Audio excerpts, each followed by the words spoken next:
Hello, good morning all of you. मेरा नाम है विवेक कुमार एंड स्वागत है आपका इंजीनियर स्टडी जोन में। तो हम लोग यूनिट नंबर 1, 2, 3, 4 एस्टिमेशन कॉस्टिंग को देख चुके थे, जो कि सेमेस्टर 5 का सब्जेक्ट है। तो आज हम लोग का जो लास्ट यूनिट है, यूनिट नंबर 5, इसको देखना है।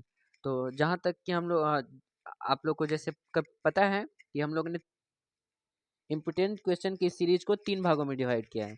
First 5 star question, second 3 star question और थर्ड 1 स्टार क्वेश्चन। 5 स्टार वाले क्वेश्चन में ऐसे क्वेश्चंस को हम लोग ने इंक्लूड किया है जो कि सेमेस्टर पॉइंट ऑफ व्यू से वीवीआई है, और इसको पढ़ के जाने से हम लोग बहुत अच्छा तो नहीं कहेंगे लेकिन पास तो हो सकते हैं इतना। सेकंड है 5 और 3 स्टार दोनों पढ़ के जाइएगा, तो 5 स्टार और 3 स्टार दोनों क्वेश्चन पढ़ के जाने से हम लोग गुड स्कोर कर सकते हैं, बहुत अच्छा स्कोर। ठीक है, 80%, 78%, 75% इतना कम से कम ला सकते हैं। और 1 स्टार वाले क्वेश्चंस को पढ़ के जाने से आप क्या कीजिएगा, मतलब एक कंप्लीट का पूरा ओवरव्यू, सब्जेक्ट का पूरा आपको ओवरव्यू मिल जाएगा। ओके, चलिए तो हम लोग नेक्स्ट बढ़ते हैं इस सब्जेक्ट में आगे की ओर। क्वेश्चन नंबर, जो यूनिट नंबर 5 है उसका क्वेश्चंस को डिस्कस करते हैं। सबसे पहला क्वेश्चंस क्या है 5 स्टार वाले क्वेश्चंस में? सबसे फर्स्ट क्वेश्चन है, what is rate analysis, state it's purpose. यानी कि रेट एनालिसिस क्या है, इसका पर्पस क्या है, उसको स्टेट मतलब उसके बारे में लिखना है। रेट एनालिसिस क्या होता है और इसका क्या पर्पस है, उसको लिखना है फर्स्ट क्वेश्चन में। Okay, next, what are the factor affecting rate analysis. कौन कौन सा फैक्टर है जो अफेक्ट करता है रेट एनालिसिस को, उसको लिखना है। Third question, define the following term. यानी कि जो नीचे टर्म्स दिया गया उस सबको डिफाइन करना है, क्या होता है। पहला, लीड क्या होता है, लिफ्ट क्या होता है, ओवरहेड चार्ज क्या होता है, डायरेक्ट एंड इनडायरेक्ट कॉस्ट क्या होता है, टास्क वर्क क्या होता है, रिटर्न फिलिंग एंड रैमिंग क्या होता है, सरफेस ड्रेसिंग क्या होता है। इस सबको हम लोग 1 बाय 1 करके देखेंगे। उसके बाद देखिए 3 स्टार वाले क्वेश्चंस में पहला क्वेश्चन क्या है, what are the procedure of rate analysis. Rate analysis का प्रोसीजर क्या है, ठीक है। और 1 स्टार वाले क्वेश्चंस में 2 न्यूमेरिकल है, analyse the rate for the first class brick work in cement motor 1:4 in foundation assuming suitable data. हम लोग को क्या करना है, रेट एनालिसिस करना है फर्स्ट क्लास ब्रिक वर्क का। सीमेंट मोटार कितना दिया गया है, 1:4 दिया गया है, फाउंडेशन में यूज करना है, ठीक है। और इसके लिए बाकी जितना भी डेटा है आप स्वयं को उसको एज्यूम कर लीजिएगा, ठीक है। Next, analyse the rate of RCC 1:2:4 in foundation assume suitable data. 1:4 का हम लोग को रेशियो ले लेना है सीमेंट सैंड एग्रीगेट का, और हम लोग को एनालाइज कर देना है कितना रेट लगेगा, उसका अपने हिसाब से एनालाइज करके लिख देना है, ठीक है। तो ये तो खैर न्यूमेरिकल है दोनों, तो हम लोग एक सीरीज लाएंगे जो होगा टोटली न्यूमेरिकल सीरीज, उसमें हम लोग देखेंगे इसको। ओके, तो चलिए हम लोग स्टार्ट करते हैं unit number 5, question number 1। First question क्या था कि रेट एनालिसिस क्या होता है और इसका क्या क्या पर्पस है। तो हम लोग देखते हैं पहला क्वेश्चन का answer. Rate analysis is systematic process of determining the cost of a project or its individual component by analyzing the cost of material, labor, equipment and other resources required for its execution। मतलब क्या है, यहाँ फिर से आप समझिएगा। Rate analysis क्या है, सिस्टमेटिक एक प्रोसेस है। रेट एनालिसिस क्या है, एक सिस्टमेटिक प्रोसेस है। किस चीज़ के लिए सिस्टमेटिक प्रोसेस है, तो देखिए, determining the cost of a project, किसी भी प्रोजेक्ट का कॉस्ट को डिटरमाइन करने के लिए, और या मतलब किसी भी कॉस्ट को प्रोजेक्ट को डिटरमाइन करने के लिए जो सिस्टमेटिक प्रोसेस होता है उसको रेट एनालिसिस कहते हैं। या इट्स इंडिविजुअल कंपोनेंट, मतलब 1 बाय 1 एक एक कंपोनेंट को करके, जैसे कॉलम का अलग कर लिए, बीम का अलग कर लिए, या हम लोग डायरेक्ट पूरा घर का अलग कर लिए, तो ये कहलाता है हम लोग का क्या, उसमें से बाय एनालाइजिंग। कैसे एनालाइज करते हैं, तो कॉस्ट, मटेरियल का कॉस्ट, लेबर का कॉस्ट, इक्विपमेंट और अदर जितना भी रिसोर्सेस है उस सबको, जितना उसको एग्जीक्यूशन करने में जितना अमाउंट लगेगा सबको जोड़ देते हैं, कैलकुलेट कर लेते हैं, तो उसको कहते हैं हम लोग रेट एनालिसिस। ओके, देखिए अब हम लोग क्या क्या था क्वेश्चन, दो क्वेश्चन था ना इसमें, रेट एनालिसिस क्या है और रेट एनालिसिस का पर्पस।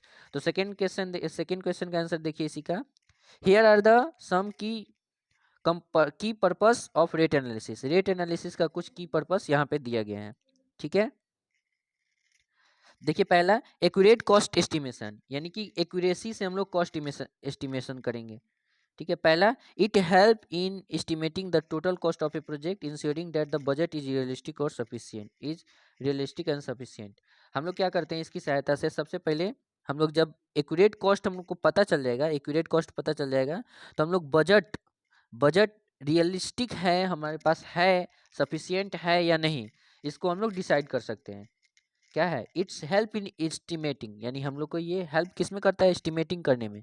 किस चीज़ का, तो टोटल कॉस्ट ऑफ प्रोजेक्ट, यानी कि टोटल कॉस्ट ऑफ प्रोजेक्ट में को हम लोग को एस्टिमेट करने में हेल्प करता है। और ensuring that the budget is realistic and sufficient, और ये इंश्योर करता है, ये इंश्योर करता है मतलब पूरा दिलासा दिलाता है हिंदी में अगर कहें तो, कि हम लोग का बजट जो हम लोग प्रिपेयर किए हैं वो रियलिस्टिक है और सफिशिएंट है या नहीं। ओके। दूसरा, fair contract pricing. Fair contract pricing मतलब it's enable fair and competitive bidding by providing a transparent and accurate cost breakdown for contractors. अब देखिए, जैसे हम लोग बिडिंग, बिडिंग क्या होता है, ऑक्शन एंड बिडिंग का नाम सुने। उसमें क्या होता है, जैसे बोली लगाना समझते हैं, किसी भी कॉस्ट का बोली हम लोग कितना से स्टार्ट करेंगे, इसके लिए भी हम लोग को क्या करना होता है, रेट एनालिसिस करना होता है। तो it's enable fair and competitive, fair मतलब एकदम साफ सुथरा, यानी कि किसी में कोई भेदभाव किए बिना साफ सुथरा होना चाहिए, और कॉम्पिटिटिव यानी कि तभी तो जाके एक के बाद एक बोली लगाता है, मतलब कोई 1,000 बोलता है, फिर 10,000 बोलता है, 5,000 बोलता है, फिर 25,000 बोलता है, इसे करते करते ऊपर जाता है। तो कॉम्पिटिटिव वहाँ पे हुआ और फेयर हुआ, यानी कि सबको पता है कि कितने का है, कितना का है। और ट्रांसपेरेंट और एक्यूरेट कॉस्ट ब्रेकडाउन सब पता रहता है, इसके आधार पर हम लोग रेट एनालिसिस करके उसको देते थे, तो इसमें हेल्प करता है हमको। ओके।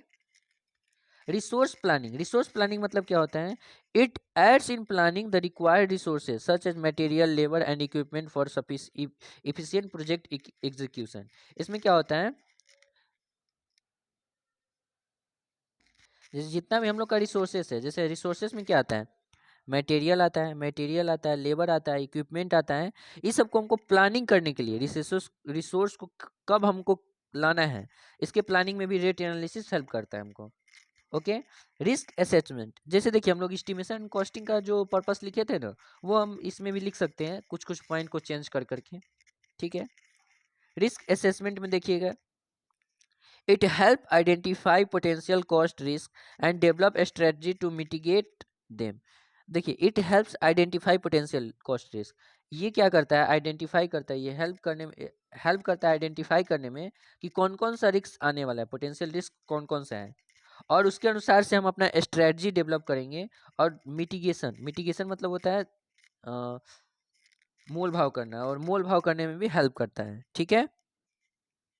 नेक्स्ट देखिए, डिसीजन मेकिंग में कैसे हेल्प करता है rate analysis, it it provides valuable insights for the informed decision making regarding project scope, material selection and construction method. हम लोग क्या किए हैं, कौन कौन सा मटेरियल सिलेक्ट किए हैं, उसके आधार पर फिर कंस्ट्रक्शन का कौन सा मेथड यूज किए हैं, इस सब के आधार पर, और प्रोजेक्ट का क्या स्कोप है, इस सब के आधार पर हम लोग डिसाइड कर सकते हैं कि ये वैल्यूएबल है या नहीं प्रोजेक्ट। ओके। रेट एनालिसिस की मदद से ही हम लोग वैल्यूएबल है या नहीं डिसाइड कर सकते हैं। फिर फाइनेंशियल कंट्रोल भी कर सकते हैं इससे, it facilitate effective financial control by tracking actual cost against estimated cost and identify potential cost overruns. मतलब क्या है, फाइनेंशियल कंट्रोल में हम लोग क्या करते हैं, यानी कि अब हम लोग देख लेंगे कि कितना कितना रेट एनालिसिस कैसे किसे किसका हुआ है, कितना है उसका कॉस्ट, तो उसके अनुसार से हम लोग क्या करेंगे, सबको एक साथ कर लेंगे, तो हमको पता रहेगा कि स्टेप बाय स्टेप कितना हम लोग का पैसा लगने वाला है, तो उसके अनुसार से हम लोग फाइनेंशियली अपने आप को कंट्रोल कर सकते हैं। ठीक है। इसको एक बार फिर से देख लेते हैं, पर्पस को एक बार फिर से देख लेते हैं, रेट एनालिसिस का क्या क्या पर्पस है। पहले हम लोग देखें कि रेट एनालिसिस क्या है, तो जो भी ये एक सिस्टमेटिक प्रोसेस है जो कि हेल्प करता है डिटरमाइन करने में किसी बिल्डिंग का एक कंपोनेंट और पूरा कॉस्ट ऑफ बिल्डिंग को। कैसे, तो एनालाइज करने से, by analysing the cost of material, material को कॉस्ट को एनालाइज करके, लेबर के कॉस्ट को एनालाइज करके, इक्विपमेंट को एनालाइज करके, और रिसोर्सेज को एनालाइज करके, जो हम लोग प्रोसेस फॉलो करते हैं उसको कहते हैं हम रेट एनालिसिस। रेट एनालिसिस हम लोग आखिर करते क्यों हैं, उसका क्या क्या पर्पस है, उसके लिए हम लोग देखे हैं। पहला क्या था, एक्यूरेट कॉस्ट एस्टिमेशन, यानी कि कितना बिल्डिंग बनाने में या फिर कोई भी हम लोग का जो प्रोजेक्ट है उसको बनाने में कितना कॉस्ट लगेगा उसके लिए। दूसरा फेयर कॉन्ट्रैक्ट प्राइसिंग, यानी कि कितना में कॉन्ट्रैक्ट देना चाहिए उसके लिए। बिडिंग जब हम लोग लेंगे तो कितना से स्टार्ट होना चाहिए बिडिंग, उसके लिए। रिसोर्स का प्लानिंग, कब कब हम लोग का रिसोर्स कब आएगा, कितना कब हम लोग कौन सा रिसोर्स देना है, जैसे मटेरियल कौन कौन सा कब देना है, मशीन कौन सा कब लाना है, जैसे छठ के समय मिक्सर लाना होता है, कौन सा मिक्सर लाना है, सब ये सब डिसाइड करता है कॉस्ट, जो रेट एनालिसिस है वो। ओके। फिर हम लोग का रिस्क असेसमेंट में मदद करता है। फिर हम लोग को डिसीजन लेने में मदद करता है कि आखिर ये हम लोग के लिए फिजिबल है या नहीं। फाइनेंशियल कंट्रोल रहने में भी मदद करता है कि हम लोग इससे ज़्यादा खर्च ना करें, क्योंकि हम लोग को स्टेप बाय स्टेप पता है। ओके। नेक्स्ट क्वेश्चन नंबर 2 देखते हैं, क्या था क्वेश्चन नंबर 2 में, फैक्टर अफेक्टिंग रेट एनालिसिस, यानी रेट एनालिसिस को कौन कौन सा फैक्टर अफेक्ट करता है। तो पहला क्या है, स्पेसिफिकेशन, यानी कि जिस स्पेसिफिकेशन, स्पेसिफिकेशन मतलब क्या होता है, जैसे मान लीजिए कि हम लोग कंक्रीट का स्पेसिफिकेशन दे दिए 1:2:4, यानी कि M15 का दे दिए, M15 का दे दिए, तो ये हो गया स्पेसिफिकेशन। अगर मान लीजिए कि M20 रहता है इसी के बदले M20, यानी कि 1:3 का रहता है, 1.5 और 3, तो इसमें ज़्यादा कॉस्ट लगता, तो ये आखिर अफेक्ट कर रहा है ना। तो वही पहला पॉइंट हो गया specification. Specification means detail description, specification मतलब क्या होता है, डिटेल्स डिस्क्रिप्शन, यानी कि किसी चीज़ के बारे में कितना डिटेलिंग किया गया है, जितना डिटेल दिया रहेगा उसी को कहते हैं स्पेसिफिकेशन। जैसे कंक्रीट के लिए हम लोग क्या स्पेसिफिकेशन यूज करते हैं, M10, M20, M5, उसके अनुसार से ratio. For any items of work it, if the grade of concrete, देखिए यहाँ पे कंक्रीट के लिए क्या है, grade of concrete and other quantity parameter change, then ये अगर चेंज होगा पैरामीटर क्वांटिटी का, जैसे M20 से M10 होगा, तो इसमें रेट पे इफेक्ट कर पड़ेगा, the rate of work will change, rate of work change हो जाएगा, पहला। नेक्स्ट दूसरा देखिए, लोकेशन एट साइट। अब देखिए मान लीजिए कि कोई ऐसा जगह पे आप लोकेशन पे बना रहे हैं जहाँ पे ट्रांसपोर्टेशन का सुविधा ही नहीं है, तो ज़्यादा दूर से लाना, मटेरियल है ही नहीं, तो ज़्यादा दूर से मटेरियल लाना होगा, तो उस ज़्यादा दूर से मटेरियल लाने में आपका कॉस्ट बढ़ जाएगा, तो यही है रेट, लोकेशन एट साइट, तो ये अफेक्ट कर दिया ना रेट को। Rate of construction also depends upon the location and the distance from the source of material, कितना दूर सोर्स से मटेरियल है उस पर डिपेंड करता है। ओके। नेक्स्ट देखिए, types of labour and their rate, हम लोग कौन कौन सा टाइप्स का लेबर यूज कर रहे हैं। जैसे मान लीजिए कि अगर हम लोग कारपेंटर यूज करते हैं, मतलब पेंटिंग करने के लिए यूज करते हैं नॉर्मली वॉल को, तो वो बहुत कम पैसा लेगा। वहीं अगर हम लोग डिजाइनर को लाते हैं पेंट करने के लिए, डिजाइन करके पेंट करेगा, तो वो ज़्यादा कॉस्ट लेगा। यानी कि टाइप्स ऑफ लेबर हो गया यहाँ पे। जैसे कारपेंटर था, नॉर्मली नॉर्मली अगर हम लोग दीवार पेंट करने के लिए किसी आदमी को लाते हैं, सिर्फ दीवार पेंट करना है, तो वो कम पैसा लेगा, और किसी के पास एक्सपर्टीज है उस फील्ड में, तो वो ज़्यादा पैसा लेगा। समझ में आया ना।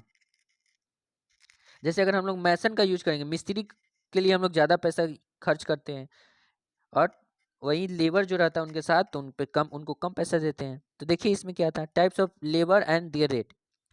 When labor are skilled, then rate of construction will low, अगर स्किल्ड रहेगा तो रेट ऑफ कंस्ट्रक्शन क्या हो जाएगा, टोटल रेट ऑफ कंस्ट्रक्शन कम है, भले उसको पैसा हम लोग ज़्यादा देंगे लेकिन कंस्ट्रक्शन का रेट कम हो जाएगा। स्किल्ड रहेगा तो जल्दी जल्दी काम करेगा।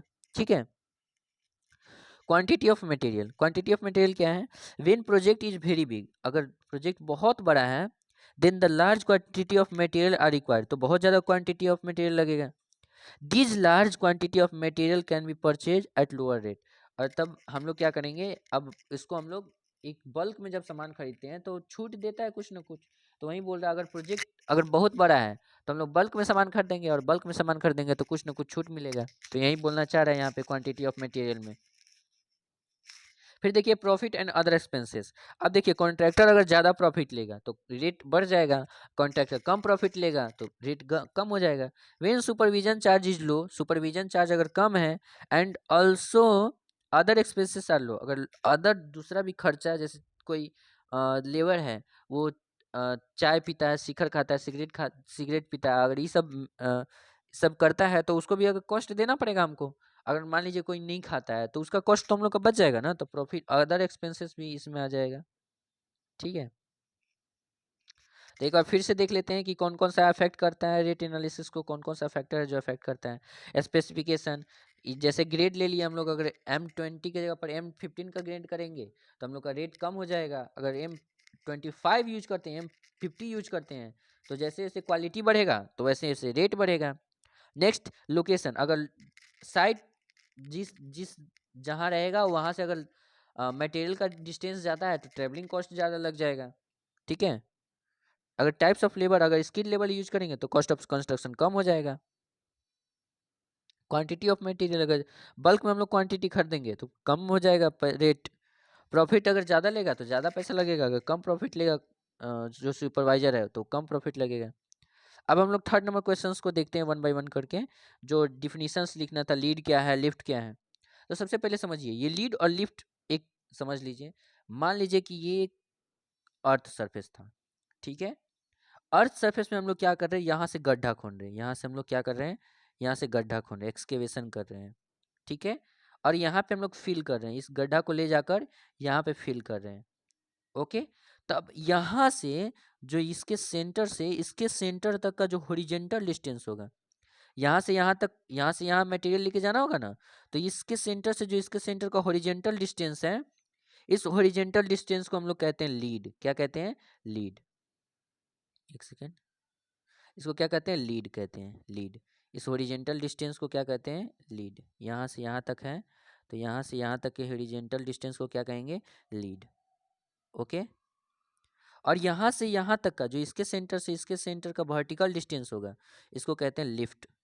लिफ्ट मतलब ऊपर होता है ना, तो लिफ्ट से याद रखिएगा ऊपर वर्टिकल डिस्टेंस, और लीड से याद रखिएगा हॉरिजेंटल डिस्टेंस। ये बहुत बार पूछा जाता है, लीड और लिफ्ट। देखिए लीड क्या है? Lead is defined as the horizontal distance up to which material is transported by labour. यानी कि लीड कैसे डिफाइन किया जा सकता है? जो हॉरिजेंटल डिस्टेंस है, लीड एक तरह का क्या है? हॉरिजेंटल डिस्टेंस है, जितना दूर ट्रांसपोर्टेड बाय लेबर, यानी कि जितना दूर मटेरियल लेबर के द्वारा ट्रांसपोर्ट करना होता है। ठीक है। स्टैंडर्ड लीड क्या होता है? 30 मीटर, यानी कि 30 मीटर अगर जनरली है तो उसका एक्स्ट्रा चार्ज नहीं लगेगा। और 30 मीटर से ज़्यादा अगर आप किसी से मटेरियल को ले जाके 30 मीटर से ज़्यादा रखवाइएगा तो उसके लिए एक्स्ट्रा चार्ज आपको पे करना होगा। नेक्स्ट है लिफ्ट। तो ये भी ऑब्जेक्टिव में पूछा जाता है, स्टैंडर्ड लीड इज 30 मीटर। कितना होता है? तो 30 मीटर। ओके। लिफ्ट, लिफ्ट क्या है? Lift is defined as the vertical distance up to which material is lift upward. मतलब कितना ऊंचाई तक मटेरियल को उठाना है, यही कहलाता है लिफ्ट। ओके। नेक्स्ट देखिएगा, स्टैंडर्ड लिफ्ट इज 1.5 मीटर। एक व्यक्ति का जनरली हाइट 1.5 मीटर ही होता है, तो इसलिए हम लोग स्टैंडर्ड लिफ्ट यानी कि माथा के ऊपर तक अगर माथा तक ले जाना है, सर तक ले जाना है, हेड तक, तब तो कोई दिक्कत नहीं है। अगर सर के ऊपर ले जाना है, अगर सर के कुछ ऊपर डिस्टेंस चढ़ के ले जाना है, तो 1.5 मीटर से ऊपर ले जाना है लिफ्ट को, तो उसके लिए एक्स्ट्रा चार्जेस देना होता है। तो ये भी ऑब्जेक्टिव में पूछा जाता है, स्टैंडर्ड लिफ्ट कितना होता है? 1.5 metre. Okay. Now question number C discuss करते हैं, थर्ड का। ओवरहेड चार्ज क्या होता है? ओवरहेड नाम से ही पता चल रहा है एक्स्ट्रा होना चाहिए। ओवरहेड मतलब क्या होता है? हेड मतलब, ओवरहेड मतलब एक्स्ट्रा चार्जेज। तो देखिए, indirect cost that are not directly tied to the specific project but are necessary for overall business operation. These include administrative cost, insurance, tax and general expenses. इसमें क्या क्या आता है? Administrative cost, यानी जितना भी अगर हम लोग को एडमिनिस्ट्रेटिव कॉस्ट हो सकता है, ये घूस वूस देना हो, ये सब कॉस्ट जो कि हम लोग डायरेक्टली यूज नहीं कर सकते हैं। इंश्योरेंस का पैसा, अगर मान लीजिए किसी बिल्डिंग का इंश्योरेंस बनाना है, उसके लिए टैक्सेस में देना है, टैक्सेस भी फिल करना होता है ना, पे करना होता है ना उसका। और जनरल एक्सपेंसेस का, ये सब का जो कॉस्ट होता है वो ओवरहेड चार्ज में आता है। ओके। देखिए अब डायरेक्ट कॉस्ट क्या होता है? डायरेक्ट कॉस्ट क्या है? यहाँ पे डायरेक्ट और इनडायरेक्ट कॉस्ट। डायरेक्ट कॉस्ट को पहले देखते हैं। Cost directly attributed of to a specific project such as labour, material and equipment. यानी कि मैन मटेरियल एंड इक्विपमेंट। यानी कि हम लोग क्या देखे थे? Man material machine, triple M देखे थे ना। Man material machine, man material और ये मशीन, इसका ट्रिपल M का मतलब है। ठीक है, यार ध्यान रखिएगा। इस सब का जो कॉस्ट कहलाता है, जो कि हम लोग एस्टिमेशन शीट में इंक्लूड करते हैं, सॉरी कॉस्टिंग शीट में, एब्स्ट्रैक्ट शीट जिसको बोलते हैं, तो इसको कहते हैं हम लोग डायरेक्ट कॉस्ट। ओके। उसके बाद इनडायरेक्ट कॉस्ट क्या होता है? Indirect cost are the cost are not are that are not directly tied to a specific project but are necessary for overall business operation. जैसे कि हम लोग इनडायरेक्ट कॉस्ट में एक अभी ऊपर देखे थे, क्या था? ओवरहेड चार्ज था। वैसे ही ओवरहेड चार्ज भी क्या है? एक तरह का इनडायरेक्ट कॉस्ट ही है, ठीक है। Overhead these include administrative cost, insurance, taxes and general expenses. Same to same direct वाला ओवरहेड चार्ज को ही इनडायरेक्ट कॉस्ट कहते हैं हम लोग, ठीक है।